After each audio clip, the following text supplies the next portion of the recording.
কলকাতা আবারও এক উত্তেজনাকর ফুটবল যুদ্ধের সাক্ষী হতে চলেছে। ডুরান্ড কাপ 2025 অন্যতম আকর্ষণীয় ম্যাচে মুখোমুখি হচ্ছে দুই ঐতিহ্যবাহী ক্লাব মোহনবাগান সুপার জায়ান্ট ও মোহামেডান স্পোর্টিং ক্লাব।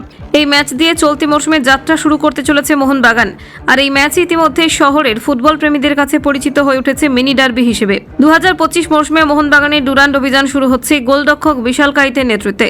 প্রথম ম্যাচেই ক্যাপ্টেনের আর্মব্যান্ড উঠেছে তার হাতে। ম্যাচের আগের দিন সাংবাদিকদের মুখোমুখি হয়ে নিজের অভিজ্ঞতা ও লক্ষ্য নিয়ে খোলামেলা আলোচনা করলেন বিশাল। তিনি বলেন, একটা টিমকে নেতৃত্ব দেওয়া সহজ কাজ নয়, কিন্তু কোচ ও ক্লাব যখন আমার ওপর আস্থা রেখেছেন তখন আমি আমার 100% দেওয়ার চেষ্টা করব।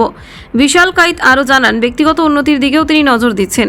সেই প্রসঙ্গে বলেন, প্রত্যেক বছর নিজেকে আরও ভালো করার চেষ্টা করি। গত বছর যেসব ভুল করেছি সেগুলো থেকেই শিক্ষা নিয়ে এবার আরও ভালো কিছু করতে চাই। সাংবাদিকদের প্রশ্নে উঠে আসে ডুরান্ডের প্রথম ম্যাচে রক্ষণভাগের দুই বিদেশি টম ও রড্রিগেজের অনুপস্থিতির প্রসঙ্গ। জবাবে বিশাল বলেন, টম রড্রিগেজের মান ও অভিজ্ঞতাই আলাদা, কিন্তু আমাদের দলে দীপক দীপেন্দুর মতো ডিফেন্ডারও রয়েছে। তারা বহুদিন ধরে একসাথে খেলছে, তাই কম্বিনেশন তৈরিতে সমস্যা হবে না।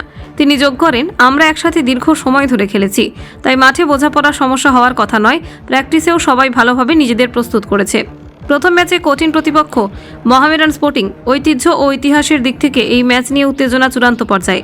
বিশাল কাইত জানালেন, যে কোনো টুর্নামেন্টে অংশ নিয়ে লক্ষ্য থাকে চ্যাম্পিয়ন হওয়া, তবে ধাপে ধাপে এগোতে হয়। প্রথম ম্যাচটাই এখন ফোকাসে। এদিনের প্রশ্নে উঠে আসে আসন্ন আইএসএল সিজন নিয়ে তৈরি হওয়া অনিশ্চয়তার কথাও। বিশাল বলেন, সত্যি বলতে এখনই কোনো ক্লিয়ার নির্দেশনা আসেনি। ফেডারেশন কি সিদ্ধান্ত নেবে সেটা আমরা বলতে পারি না, তবে আমরা অনুশীলন শুরু করে দিয়েছি এবং ডুরান্ডে খেলছি, সেটাই এখন বড় বিষয়। তিনি আরও বলেন, ফুটবলার হিসেবে আমাদের কাজ মাঠে নামা, বাকি সিদ্ধান্ত ক্লাব ও ফেডারেশনের। আশা করছি দ্রুত আইএসএল শুরু হবে। মিনি ডার্বি ম্যাচের আগে দুই শিবিরেই প্রস্তুতির কমতি নেই। যুব ভারতীর গ্যালারিতে উন্মাদনার প্রস্তুতিও সম্পূর্ণ। একদিকে মোহনবাগান, যারা ডুরান্ড ট্রফি নিজেদের ঘরে তুলতে চেয়ে মরিয়া হয়ে উঠেছে, অন্যদিকে মোহামেডান স্পোর্টিং, যাদের কাছে এই ম্যাচ মর্যাদার এবং মরণ বাঁচন লড়াইয়ের। কলকাতা 24/7.in।